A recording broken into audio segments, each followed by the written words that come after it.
हिंदुओं की target killing, Bangladesh की काली हकीकत। विधवा महिला से गैंग रेप, पेड़ से बांधा और काट दिए बाल। 18 दिन में 6 हिंदुओं की हत्या।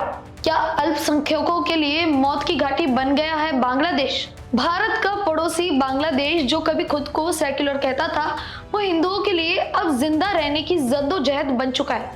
वहाँ उनके खिलाफ अत्याचार, हत्या, रेप और प्रशासन की चुप्पी, ये सब अब एक सैड पैटर्न बन गया है। हर दिन वहां से अब ऐसी ही खबर सामने आ रही है। नमस्कार, मैं हूं आपके साथ खुशी और आप देख रहे हैं भारत रफ्तार।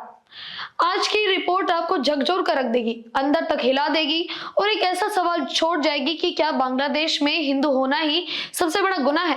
दरअसल बांग्लादेश से 2 खबरें सामने आई हैं कल, जिसमें एक हिंदू विधवा महिला से 2 मुस्लिमों ने गैंगरेप किया और एक अन्य हिंदू शख्स की हत्या कर दी। ये 24 घंटे में दूसरे हिंदू का मर्डर है। वहीं जिस महिला के साथ गैंगरेप की घटना हुई वह बांग्लादेश के झेनाइदा जिले के कालीगंज में घटित हुई। 40 साल की इस विधवा से न सिर्फ गैंगरेप किया गया, बल्कि उसे सरेआम पेड़ से बांधकर उसे प्रताड़ित किया गया और उसके बाल काट दिए गए। आप इन कट्टरपंथियों की हिम्मत तो देखिए। उन्होंने इस पूरी घटना का वीडियो बनाया और सोशल मीडिया पर इसे डाल दिया। जरा आप उस मंजर को सोचिए कि बेसहारा महिला जो विधवा है, वो ऐसी दरिंदगी के दौरान चीखती रही, तड़पती रही और इसका दरिंदे तो वीडियो बनाते रहे, लेकिन वहां खड़े मोहल्ले के लोगों ने उसे बचाने की कोशिश तक नहीं की। सिर्फ तमाशा बीन कर तमाशा देखते रहे।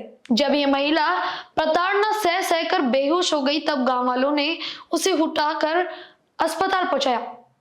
बांग्लादेश की पुलिस ने इस मामले में कहा कि पीड़िता महिला ने 2.5 साल पहले जिन 2 लोगों शाहीन और हसन से घर और जमीन खरीदी थी, उन्होंने ही महिला के साथ ये हरकत की है। इतना ही नहीं, इन दरिंदों ने महिला से 50,000 टका की फिरौती भी मांगी गई। महिला के रिश्तेदारों ने इसका विरोध किया तो उन्हें भी पीटा गया। अब आते हैं उन घटनाओं पर जो साबित करती है कि बांग्लादेश में हिंदुओं का टारगेटेड सफाया चल रहा है। वहां सिर्फ 24 घंटों में 2 हिंदू शख्स मार दिए गए। पहले एक दुकानदार शरद चक्रवर्ती मणि की हत्या कर दी गई। फिर उसी दिन जशोर में हिंदू पत्रकार राणा प्रताप बैरागी को मार दिया गया। शरद घटना के वक्त दुकान में बैठे थे। अचानक हथियार लेकर हमलावर घुसे और उन्हें वहीं मौत के घाट उतार दिया।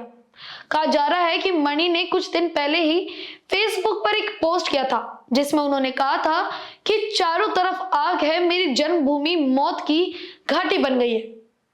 और वो पोस्ट आज एक कड़वा सच बन गई है। वहीं हिंदू पत्रकार राणा प्रताप बैरागी की हत्या को लेकर ये कहा जा रहा है कि हमलावर मोटरसाइकिल पर आए, उसे ऑफिस के बाहर बुलाया और सिर में कई गोलियां मार दी और फिर उसका गला काट कर वहां से फरार हो गए। इन सब घटनाओं से क्या ये समझा जाए कि ये हत्या नहीं, बल्कि उन कट्टरपंथियों का मैसेज था कि जो हिंदू आवाज उठाएगा वो जिंदा नहीं बचेगा। हिंदुओं की टारगेट किलिंग अब एक गंभीर मुद्दा बनती जा रही है, क्योंकि महज 18 दिनों में 6 हिंदुओं की बर्बर तरीके से हत्या हो चुकी है।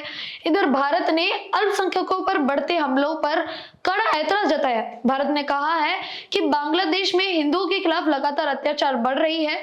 भारत ने जोर देकर कहा है कि बांग्लादेश में क्या क्या हो रहा है वो पूरी नजर रखे हुए। लेकिन सवाल ये है कि क्या महज इस बात से ही बांग्लादेश में हिंदुओं की लाशें बिछना रुक जाएंगी? क्या वहां की अंतरिम सरकार के दौर में इन हमलों को खुली छूट मिल गई है? क्योंकि आज की तारीख में बांग्लादेश में हिंदू होना मौत को बुलावा देना जैसा है। वहां महिलाओं से लेकर पत्रकारों तक, दुकानदारों से लेकर मजदूरों तक कोई भी सुरक्षित नहीं है। ऐसे में क्या अब समय आ गया है कि इस मुद्दे पर अंतर्राष्ट्रीय संस्थानें और ताकतवर देश दखल दें? आपकी इस मुद्दे को लेकर क्या राय है, हमें कमेंट बॉक्स में जरूर बताएं और बने रहें हमारे साथ।